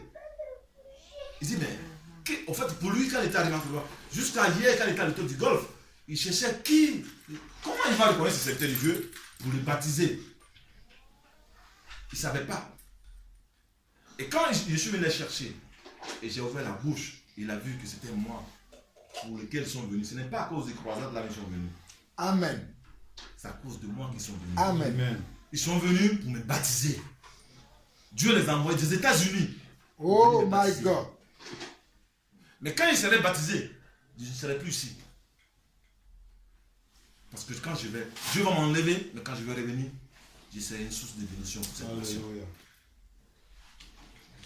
Moi, il m'a dit ça, j'ai dit, ok, que le Seigneur soit béni, mais j'ai été déjà baptisé. Il dit, non, tu as été baptisé au nom du Père et du Fils et du Saint-Esprit. Je t'ai baptisé au nom de Jésus-Christ. C'est le vrai baptême. Alléluia. Et après la croisade, et d'abord, tenez-vous bien, il y avait la croisade, il y avait toutes les soi-disant grands serviteurs de Dieu à cette époque-là, qui étaient à la croisade. Et c'était à Épougon, vers le Terminus 40 là. À force surprise, les pasteurs qui prêchaient contre moi, parce qu'il y a plein de pasteurs qui ont été voir dans la nuit, comme la journée, pour les parler de ce dont Dieu me révélait, m'ont vu à côté de ce monsieur. Mais comment ça se fait que lui, il est en haut là-bas? Et nous sommes là. Mais ils étaient tous choqués, étonnés. Quand la croisade était finie, Et d'abord, le monsieur, l'Américain, il dit que ce monsieur-là, nous sommes venus le baptiser, on va le baptiser aujourd'hui. Regardez-le bien, vous ne le verrez plus. Et c'est comme ça que j'ai été baptisé à l'hôtel du Golfe en 2004, dans la lagune Ébrié. Et quand j'ai été baptisé, Dieu m'a envoyé en France. C'est pour te dire que quand tu serais baptisé aujourd'hui, il y aura d'autres choses, il y aura d'autres portes que Dieu va t'ouvrir. Et Dieu va t'ouvrir l'intelligence et la sagesse afin de pouvoir comprendre les choses. Alléluia. Seulement que tu disposes ton cœur et que tu puisses savoir. Et que le Dieu que nous adorons est un Dieu jaloux. Il ne partage pas sa gloire avec d'autres choses. Parce que c'est par exemple là pendant quand j'ai les autres mes frères, je dis la Bible dit que tu ne t'enivreras pas. Sinon la Bible n'a pas dit que tu ne vas pas boire. La Bible n'a pas interdit la boisson. Mais quelqu'un qui est ivre, quand il parle, et puis l'odeur de la boisson sort. Le gars qui est là dit, mais la Bible dit, soyez remplis du Saint-Esprit. Ne vous enivrez pas du vin, mais soyez remplis du Saint-Esprit. Parce que tu as l'Esprit de Dieu en toi. Tu bois, tu es en train de parler de Dieu. Il y a une confusion. Quand la personne il est à côté de toi, il sent l'alcool, il dit, mais le gars il est bourré, c'est pas dit ça. C'est que des sont d'habitude, tu parles comme ça. Là il est bourré. Mais c'est la première des choses que, quand le Saint-Esprit est descendu, c'est ce que les gens disent. Ah, ces gens, ils sont ivres.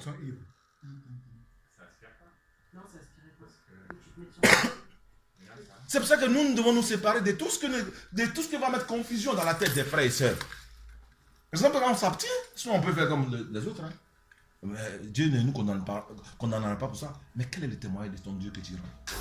Quel est le témoignage de ce Dieu dont tu crois connaître que tu rends? La Bible dit, vous serez mes témoins vivants. Nous sommes les représentants de Dieu sur cette terre. Raison pour laquelle aujourd'hui il y a beaucoup de personnes qui représentent Dieu dans une cacophonie, mais pas possible. Et sans cela, je bénis le Seigneur. Avant, je me plaignais. Il dit non, ne te plains pas. Il faut que ma parole puisse s'accomplir. Il y a beaucoup d'appelés. C'est bon? Mais peu de lui. Ton frère. C'est bon? C'est bon? Si tu C'est bon? t'es mis dans le cœur et que c'est Dieu, le Dieu d'Abraham, d'Isaac et de Jacob, c'est lui qui appelle. Il t'a appelé aujourd'hui à ce baptême. Ça, c'est une chose. Et que tu as choisi la bonne voie. Quand ma mère devait mourir, elle devait rendre l'âme, je donne le Seigneur. Elle m'a appelé mon fils. Reste là où tu es. Parce que tu as choisi la bonne part. Parce que la voie où tu as pris, c'est celle donc qui te mènera à la vie. Jésus-Christ est Seigneur, mon frère. Jésus-Christ est Seigneur. Et il restera Seigneur. Personne ne peut le contester. Et personne ne contestera sa divinité, sa grandeur. C'est à cela qu'il dit, tout genou fléchira et toute langue le confessera que le Seigneur. Le jour qui viendra, tous ces royaumes, tous ces rois vont fléchir genou devant lui. Alléluia. Alléluia. Alléluia. En ce moment, nous serons enlevés avec lui. C'est cette joie que nous avons. Cette richesse que nous avons, le monde n'a pas. Par exemple, laquelle nous n'avons pas besoin de pouvoir avoir des signes religieux marqués ici. Mais non, nous n'avons pas besoin de ça. Nous avons dans le cœur. Car sur le mont Sinaï, quand il a gravé sa parole sur une pierre, Moïse était fâché, il a cassé la pierre. Il dit, cette parole que tu as cassée, je ne vais plus la graver sur une pierre, mais je graverai dans le cœur de tous ceux dont tu m'aimes. Alléluia. Alors si tu aimes le Seigneur, il te reste une seule chose, c'est d'avaler sa parole. Alléluia. Moi j'ai fait l'école pastorale à la source 4 ans. Mais mon diplôme, je n'ai jamais été chercher. Ils ont partagé les diplômes avec cérémonie à l'appui. Moi on m'appelle tout le temps. Et Dieu m'a dit non, laisse ces diplômes. Vas-y, ce que tu as fait c'est bien. Je vais te faire sortir de la religion au christianisme. Là tu étais dans la religion. Maintenant je vais t'amener au christianisme. Au pied de la croix, je vais t'enseigner qui je suis. C'est dans la forêt toute seule. Même mon père qui priait pour que je sois converti était étonné. Comment ça se fait que en décembre où tout le monde est au village, moi je suis dans la forêt. Qu'est-ce qui se passe? Là, ça dépasse l'entendement de l'être humain. Tout ce que Dieu fait n'épate pas le monde, mais étonne le monde. Si tu vois les choses qui épatent le monde, ça ne vient pas de Dieu. Dieu ne veut pas épater le monde. Et c'est lui qui a créé le monde, il va l'épater pourquoi?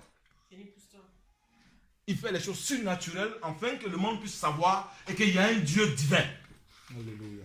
Qui est au-dessus de toutes choses, qui a créé toutes choses, selon son bon vouloir. Donc frère, je te dis merci.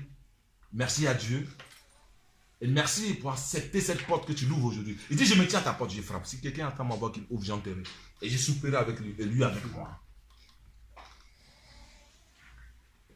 Donc, si tu l'ouvres la porte, cette porte que tu l'as ouverte, tu verras. La seule prière que je peux faire, qu'il éclaire tes chantiers. David pouvait dire, ta parole est une lampe à mes pieds et une lumière sur mon chantier. Et que sa parole puisse t'éclairer dans tous les sens que tu as. Qu'il soit ta boussole en toutes choses. Beaucoup viendront parce qu'ils verront que tu vas passer de l'autre côté. C'est à cela que tu vas avoir beaucoup de propositions. Mais sache une chose, nous avons une référence. La référence, elle est ni ailleurs, ni à droite, ni à gauche. Il a dit que vous entendez beaucoup, vous en entendez parler que le Seigneur est ici, qu'il est ici. À gauche, à droite. Mais ne les écoutez pas. La boussole est là, c'est la parole de Dieu. Toute question que tu vas te poser, sache que tu as la réponse qui est dans la parole de Dieu. Et c'est comme ça que Dieu obtient. Alléluia. Alléluia. Donc que le Seigneur vous fortifie, qu'il vous garde et qu'il vous fait passer des chrétiens aux disciples. Amen. Afin que son nom soit glorifié. Parce que la Bible dit quand il y a un seul converti, il y a de la joie dans les cieux. Alléluia. Ce n'est pas les foules. Le chemin qui mène au royaume des cieux, dit notre Seigneur, elle est étroite. Peu de personnes y entrent. Mais celle qui mène à l'enfer, elle est vaste. Les gens y entrent, ils sortent. Ils entrent, ils sortent. Vous savez, nous avons un Dieu qui est glorieux. Et nous avons pas spécialement nous qui devons faire ce travail. Et c'est la raison pour laquelle tu verras un peu, comme le frère dit, effectivement, le travail de Dieu par moi, tu es affligé. Tu dis, mais attends, mais qu'est-ce que... Non, non, continue. Parce que lui, c'est ce qu'il fait.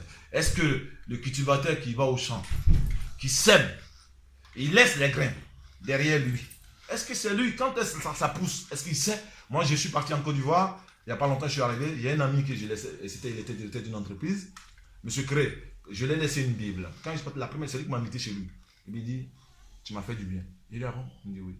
La Bible que tu m'as donnée, aujourd'hui, c'est celle-là qui me guérit. Il dit, gloire soit rendue au Seigneur. Moi, je l'ai fait, parce que Dieu m'a demandé de le faire. Nous sommes des semeurs. Nous ne voyons pas qu'à un moment ça va pousser. Nous, on est là, on sème, on s'en va. On lance seulement, on est en train de s'aimer. On ne sait pas si elle est tombée sur une bonne pierre. Ça, c'est Dieu qui va s'en occuper de ça. Alléluia. Il dit, va, jette seulement. Nous, on jette. Alléluia, alléluia, alléluia, alléluia.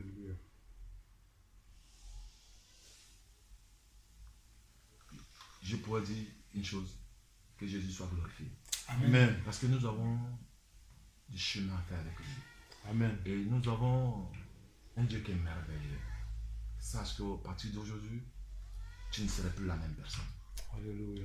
Non, ce n'est pas des paroles fallacieuses donc qu'on prend pour épater le monde. Et qu'on prend pour épater la foule. Dieu n'est pas la foule. Mais Dieu sait une chose. Et que celui qui s'attache à moi, il dit celui qui demeure sur la bulle du Très-Haut repose à l'ombre de Tout-Puissant.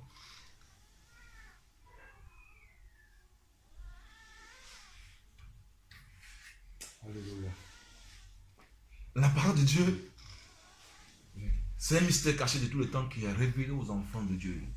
Si tu t'appuies, moi le jour où j'ai rendu mon témoignage, c'est sur une parole, je me suis appuyé, c'est un témoignage où j'ai roulé 8 ans ici, je n'avais pas de papier, j'ai roulé 8 ans ici. Et le frère dit, mais comment c'est pas, je ne me réjouis pas de ce que j'ai fait, mais je me réjouis parce que je me suis approprié de mes droits qui est écrit, car Dieu a frappé d'aveuglement. À Sodome et Gomorrhe, il a fait sortir son serviteur.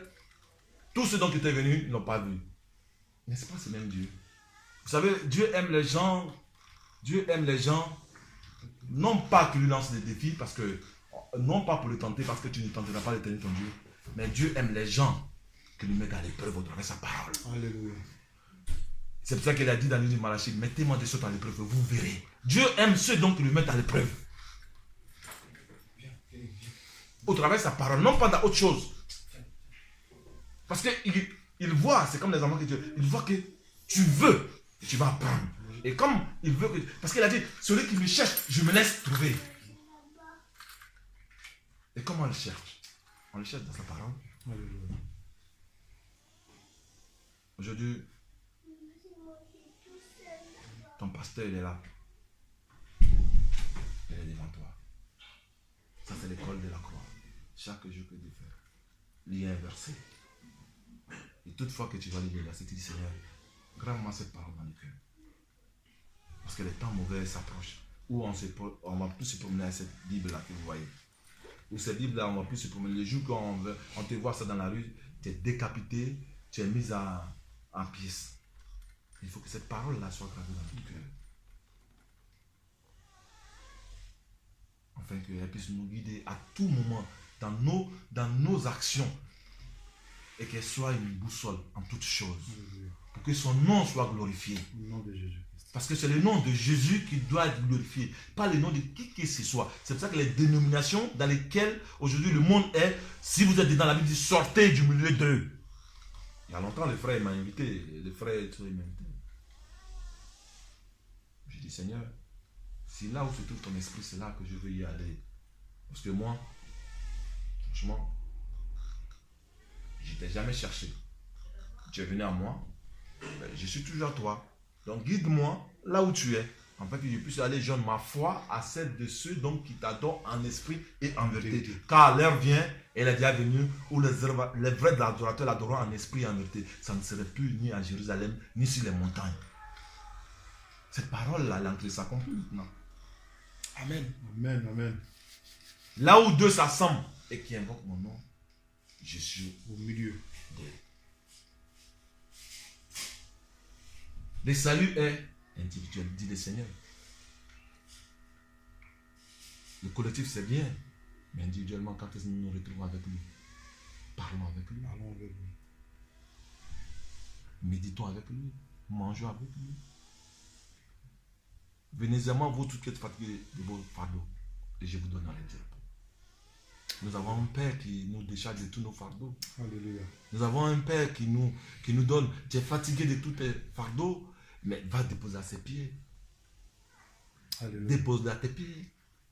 Et il te donnerait un autre fardeau qui est plus léger. Et à cela, tu verras sa gloire. Et tu vas en témoigner. Parce que à partir d'aujourd'hui, tu vas aller témoigner que Jésus-Christ est Seigneur. Amen. Amen, amen, amen. Je suis heureux parce que quand Dieu est présent, il n'y a pas d'effort à faire. C'est lui qui fait tout. Quand Dieu est quelque part, il n'y a pas d'acrobatie à faire. Alléluia. C'est lui qui se manifeste par son esprit. Au nom de Jésus-Christ. Regardez un peu aujourd'hui combien de personnes, combien de milliards de personnes qui sont allées soi-disant adorer ce Dieu. Mais combien de personnes qui ont reçu. Et quand ils sortent, ils sont déchargés. Ils sont en joie. Combien? Au contraire, ils rentrent, ils ressortent chargés. Pourquoi? Parce que Dieu n'était pas. Mais là où 2, 3 s'ensemble, quand il est là, la paix, vous voyez, l'atmosphère. Vous voyez, vous êtes en train de voir ce milieu, il n'y a plus ça là, ce que vous voyez là, ce n'est plus. Les anges de Dieu sont en train de se réjouir en ce moment où nous sommes là. Amen, amen, amen. Les cieux sont ouverts et les anges sont... Parce qu'il y a de la joie. Qu'un frère vient s'ajouter à nous. Parce que les temps mauvais approchent. Et Dieu va appeler tous ses enfants à rentrer. C'est comme, tu vois, quand il y a une guerre qui s'approche, les militaires rentrent en caserne. On va tous rentrer en caserne. Alléluia, alléluia. Si ce monde tient encore, sache que c'est à cause de toi. C'est à cause de toi. C'est à cause de toi. Parce que quand les justes sont heureux, la ville est dans la joie. Amen. Au nom de Jésus. Donc frère, sois fortifié dans le nom du Seigneur Jésus. Amen. Et passe de chrétien à disciple, afin de pouvoir aussi aller apporter la bonne nouvelle pour amener le cœur du peuple de Dieu qui est perdu dans ta nation dans laquelle tu es, dans ton pays dans lequel tu es, parce que le peuple est affligé. Tout le monde va dans le même sens. Les bergers et les troupeaux sans bergers, les bergers qui se sont enfermés, qui n'entendent même pas là où se trouvent les troupeaux, ils sont là juste prendre la graisse des troupeaux. C'est tout ce qui les intéresse. Ils ne savent même pas, ils ne connaissent même pas. Quand toutefois que je viens en Côte d'Ivoire, je demande, c'est la question que je pose à Dieu, c'est quand? C'est quand? Parce que je vois mes frères et ceux qui viennent vers moi, même quand même ils me demandent l'argent, en fait c'est pas ce qu'ils ont besoin, c'est pas l'argent qu'ils ont besoin. Amen. Ils n'ont pas besoin d'argent. Parce que tu peux beau les donner l'argent, tu peux beau tout les donner, mais ils sont perdus. Et beaucoup ont renoncé ce Dieu. Ils se sont attachés à des dieux étrangers. Et ils sont affligés. Ils croient que c'est faux prophètes, c'est faux pasteurs qui les introduisent en erreur. Et ils croient que Dieu les a abandonnés, qu'ils étaient dans la vérité et que Dieu les a abandonnés. Donc ils croient à ça. Et c'est ce cœur de ce peuple-là que Dieu doit ramener à lui. Et comment ramener ce peuple-là à Dieu si ce n'est pas par la puissance et l'autorité de ce Dieu qui va t'envoyer, qui va nous envoyer en mission? Personne d'autre ne pourra le faire. Alléluia. Que le Seigneur soit béni. Amen. Amen. Amen. Amen. Amen. Je ne sais pas si quelqu'un d'autre veut ajouter quelque chose.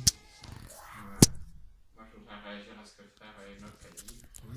Je veux dire, tout petit mot de mon témoignage, mais vraiment, je me suis converti à travers la prophétie, la marque de la bête dans Apocalypse. Voilà, j'étais complètement athée, mais le jour où j'ai vu que les technologies actuelles, par exemple la puce RFID, tout ça, quand j'ai vu comme ça ressemblait à la marque de la bête, pendant 24 heures, j'ai essayé de nier, puis après j'ai dit non, c'est pas possible, il y a vraiment un Dieu, et puis je me suis dit que bon, il y avait beaucoup de religions, que j'avais peur d'être perdu, mais je me suis dit le plus simple, c'est que Dieu m'a parlé à travers ce livre, la Bible, donc je crois que ce livre contient toute vérité sur Dieu, voilà. Et bon, là où j'en suis dans ma foi maintenant, aujourd'hui, je crois que ça fait 9 ans que je suis converti, mais je crois que je commence juste en ce moment peut-être à devenir disciple. Et en fait, voilà, j'ai un fort problème de découragement. Je suis très très prompt au découragement. J'ai aussi un problème avec l'impureté. Des fois j'ai des grandes victoires par rapport à la pornographie. Des fois ça m'arrive de retomber. En fait, voilà, par rapport à notre caractère, j'ai compris que quelque part Dieu permet quand même, il utilise cette saleté, voilà, de l'impureté. En fait, je suis toujours, je me sens, voilà, et souvent je m'en plaignais, je disais mais c'est insupportable, Seigneur, parce que la pression permanente, c'est-à-dire des fois je reviens vers le Seigneur, mais quand je me décourage, que je retombe, la pression permanente, la menace permanente en fait de voilà ce péché, comme un pistolet, c'est un peu comme un pistolet sur la tempe, et dès que je sors de ma position en Christ, je risque de retomber, et je commence à comprendre, vraiment les activités, voilà, le plus clair de notre temps, on va passer, je pense, à lire la parole, prier et travailler sur notre caractère, en fait. Je m'aperçois de plus en plus que le travail sur notre caractère, ça prend tellement... on a besoin de passer tellement de temps sur ça qu'en fait, les activités, c'est ce que... Dans les petits interstices de temps, dans les petits moments que ce travail sur notre caractère, il peut nous laisser, là, on va faire des activités, mais c'est pas ça l'important. Les activités sont que des outils, quoi. Et en fait, je disais aux frères ces 3 derniers jours que, je citais la littérature ou les romans, l'incroyable Hulk ou Dr. Jekyll et Mr. Hyde, des trucs comme ça. En fait, on a tous un monstre en nous, en fait. Et voilà, de plus en plus, je m'efforce de toutes les choses au fur et à mesure de la journée, toutes les choses que je veux faire, j'essaye vraiment toujours de consulter Dieu, de dire est-ce que tu veux que je le fasse, est-ce que tu veux pas, ou est-ce que tu veux pas. Des fois j'ai dit valide-moi ou valide-moi pas, Seigneur. Voilà, vraiment dis-moi ce que tu veux que je fasse, parce que et ça oblige aussi à enfin, je sais pas, le moindre SMS, le moindre chose qu'on va faire, avant d'écrire un SMS, Seigneur, je pensais l'écrire, est-ce que tu... Enfin voilà, déjà lui demander s'il veut que je l'écrive, et ensuite lui demander quel mot utiliser, tout ça, enfin vraiment, qui me guide pour chaque chose. Ça oblige à prendre un rythme beaucoup plus lent, faire les choses vraiment lentement, parce que sinon, on va trop vite, après on fait des choses qui sont pas conduites, on perd de la force, et après, voilà, si j'abuse de mes forces, alors là, je sais que je risque d'avoir des pensées impures, et que si je combats pas, je vais encore m'effondrer, en fait. Enfin voilà, quand j'entendais le frère parler, enfin il y a des moments où je disais, oh là là, mais j'ai le cœur tellement partagé, tout ça, et je vois que lui, il est pas là, mais en fait, je me suis dit, enfin, voilà, bien sûr, tu n'as rien que tu ne l'aies reçu. Les choses que tu dis, enfin voilà, c'est pas que tu es extraordinaire, c'est ces choses, mais ça vient de Dieu, quoi, c'est Dieu qui te l'a donné.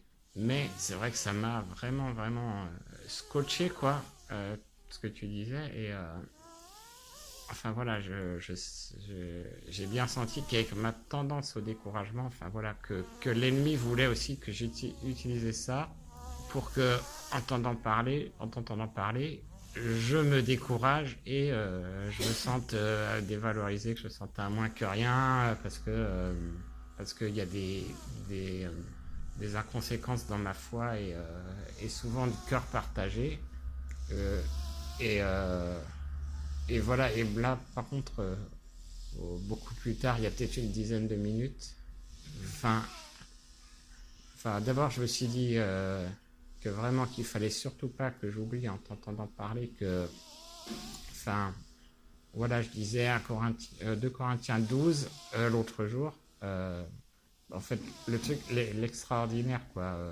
Paul qui avait reçu des paroles qu'il était impossible d'exprimer, etc.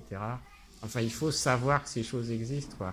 Mais il faut pas tomber dans le travers, comme font beaucoup, de courir d'église en église, voir des miracles, voir l'extraordinaire, tout ça. Faut faire attention à ça, mais... Donc j'ai dit, tu entends des choses extraordinaires aujourd'hui, mais n'oublie pas que d'abord, la base, c'est travailler sur ton caractère. Et je me suis dit après que je revenais de loin, mais que franchement, il y a une dizaine de jours, je suis encore tombé dans ce péché-là, quoi. Mais vraiment, cette semaine, j'ai fortement travaillé sur mon caractère. Mercredi, ça allait un peu. Jeudi, ça a commencé à aller très bien. Vendredi, ça a été très dur. Samedi, la journée commençait à être très mal, enfin un fort combat, un grand combat, très difficile, mais en fin d'après-midi, j'ai quand même pu dire au Seigneur, j'ai passé une bonne journée, et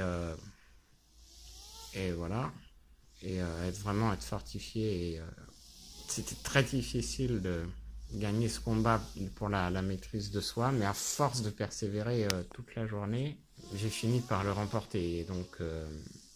Voilà, et ensuite, vers la fin, quand tu parlais, à un moment, j'ai dit, enfin, à la fin, tu as eu des paroles aussi d'encouragement qui m'ont touché, et puis, enfin, voilà, enfin, bon, je me suis dit que, voilà, en 2 mots, que le Seigneur était là, et en fait, j'ai eu cette pensée, j'ai dit, non, je refuse que... non, je vais pas tomber dans le découragement à cause des paroles du frère.